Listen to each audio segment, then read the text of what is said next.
तो स्वागत है आपको इस यूट्यूब चैनल में। आज हम आपको बिल्कुल जीरो लेवल से बताने वाले हैं हाउस वायरिंग।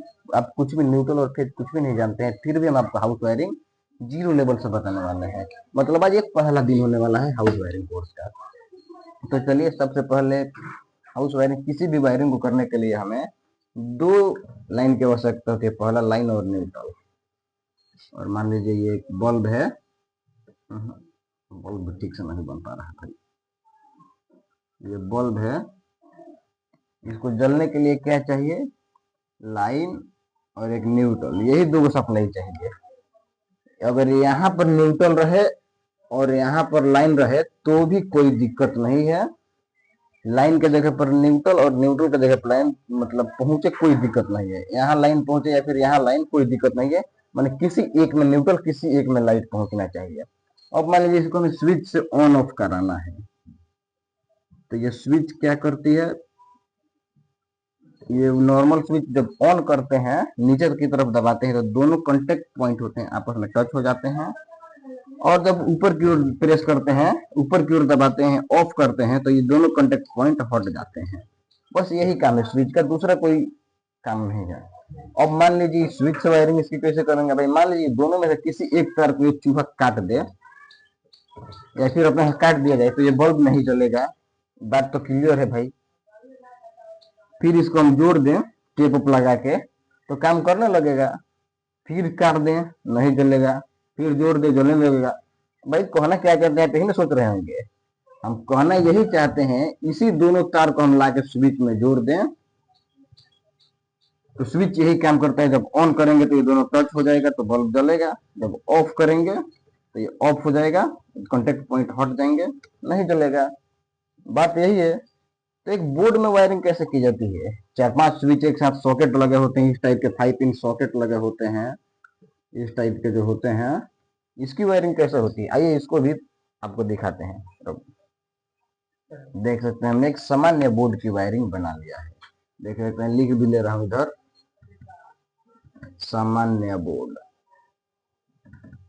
इसकी वायरिंग हम जानने वाले हैं। इस सामान्य बोर्ड में क्या क्या लगा है?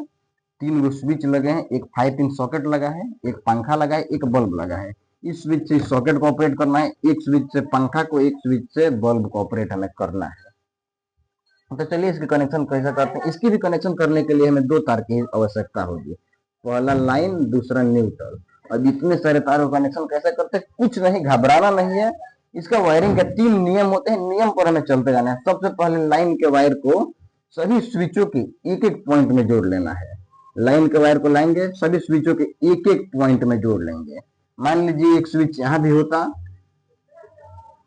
एक स्विच और भी होता इसी बोर्ड में, तो इसमें भी यही लाइन जाता है।